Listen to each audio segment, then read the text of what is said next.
Hey everybody, it's Dr. Cara and I am here with another short video, which is a review of Dawn Brunke's Animal Wisdom Tarot deck and a weekly forecast. I just got this deck, I haven't used it yet, and so I want to do my first forecast reading, pull a card with you, and then I have an invitation for you. So the Animal Wisdom Tarot, I have long admired this deck. It's just gorgeous.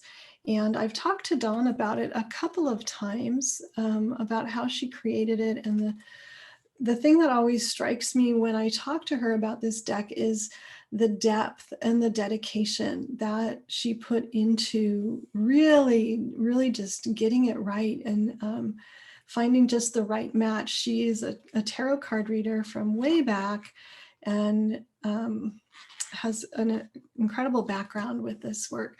So I'm literally unboxing. I just got it in the mail and I'm pulling, here's the card deck. So it is a full, what is it, 78 cards in a tarot card deck? It's a full tarot card deck. And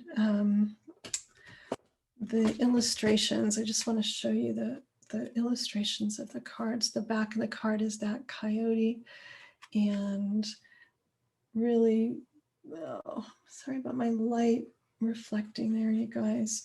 The jellyfish, just really evocative, just such great and so much detail. And the cards, the animals match the cards. So if you're a tarot card lover, these animals really embody in the animal kingdom way the energy of those traditional cards. And there's a real, Donna has like, what's the right word? A real affinity or a respect and a real familiarity with the tarot deck. And she worked with it for a long time. Here's the whale, which is beautiful. Let's see how you can see that, but really beautiful cards. So I am not an experienced tarot card reader. I have some familiarity with tarot cards, but not a ton. So I'm not going to probably read this in the way that a traditional tarot card reader would read it. But this, I really want to pull a card with you guys as a forecast for this week, the week of January 3rd to January 9, 2021. It's a new year and it's a 5-year, which is 5 is like lots of positive energy and big. It's living big. So I just want to tap into, you know, what's this first full week of the new year?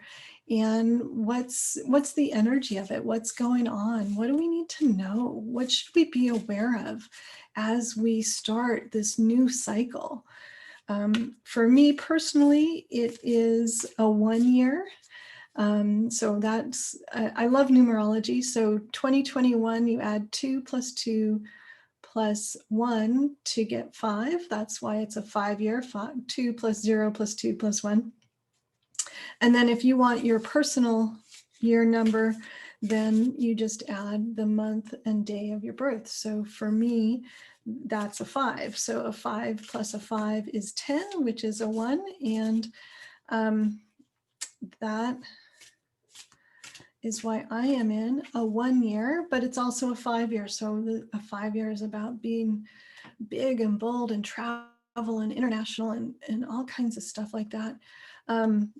I've just been tapping into this week, this first full week of January. I'm going to just fan out the cards and pick a card for all of us. What do we all need to know and remember?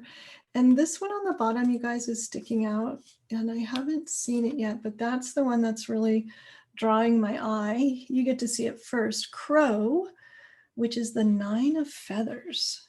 And it's, wow, it's really a stunning card, the 9 of feathers. So hopefully you can see that. I'm not sure where to put the card so that it's got that big burst of light at the top, but look at that intricate artwork of the woman sleeping in the wing of the bird. And there's just so much intricate detail work in here. So I will kind of do my own thing, but also I want to let you know that there is a guidebook that comes with it that has information about each card.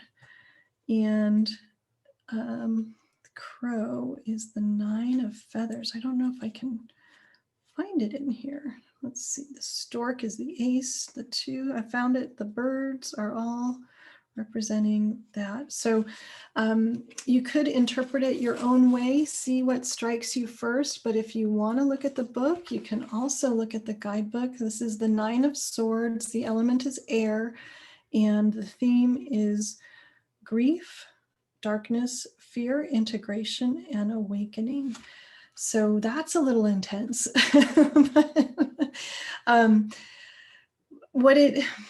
Here's my personal interpretation, and I think Dawn would have a much more articulate one, but 9 is completion. This is coming out, ending a cycle. So we just talked about, I'm in a 1 year, this is a 5-year universally.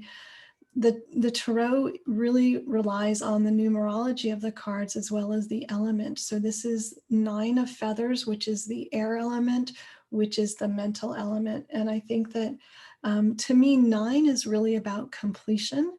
The crow is such a symbol of the darkness, and yet flying above it all and coming out into the light. One thing that strikes me about this card is the woman sleeping.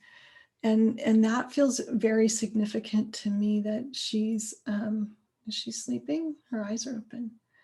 It looks like she's got insomnia, like she can't sleep because she's thinking too much. So in some ways, this may be that we've been overthinking things and we just need to go back into the body of who we are, the physicality of who we are.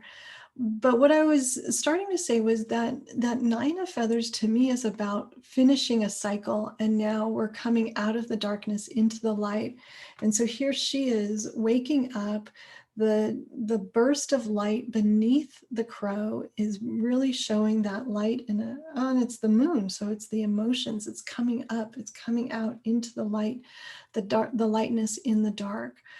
It feels to me like this is really about coming out of the dark and awakening into a new time, a new cycle, a new phase, a new way of being.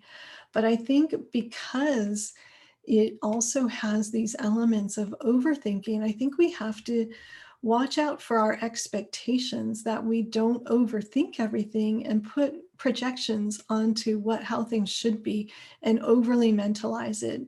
The 9 for me is so much about completion and finishing up a cycle. So maybe we're finishing up a cycle of being too much in our heads, and I just feel like there's a lot of fear too. So coming out of that, being in our heads too much fear, because that's that mental process. It's like a mental overdrive. Because it's a 9, I feel like it means we're finishing that, we're coming out of that, we're coming into the light, we're coming into a more open time for us in our lives. So that's my sense. And I'm just struck by the beauty and the intricacy of the artwork on these cards. That is my forecast for this week of January 3rd to the 9th. And I hope I'm right. I hope we're coming out of the dark. I hope we're getting over our overthinking and just opening up to new possibilities, new ways of being, new paradigms. The beginning of the year is always about new beginnings and new possibilities. And I think this is telling us that we're coming out of the dark and into the light. So that's my forecast for the week. And my invitation is to come join me to share in that conversation that I had with Dawn about these cards. And she really talks about the meaning and the richness and the history of the tarot and the animals. She's a professional animal communicator and is well trained in dream work and symbolism and all kinds of, I think comparative religion was her her degree in college. So she brings a lot of perspectives to the creation of this deck. I love this deck. I'm so happy that I have it now. I'm happy to share it with you, and I hope that you will join us for that conversation with Dawn Brunke, the creator of the Animal Wisdom Tarot deck. And that is in the 2021 Animal Oracle Card Summit, which will be broadcast January 25th and 26th. There's a link in the description below for you to come on over and check it out. It's free and everybody's welcome. We're just going to connect, and I get to interview people and creators from card decks all over the world, and get an insight into what's their inspiration, what drove them to create these projects, and how they're helping people in the world become their best selves by connecting into the messages from the animals and nature that are all around us and are captured in these different card decks. So I hope you'll join us there. If you have another interpretation of this card, I would love to hear it. Just put a note in the comments below and share what the crow says to you about this week. And have a beautiful week. I look forward to seeing you soon. Bye, everybody.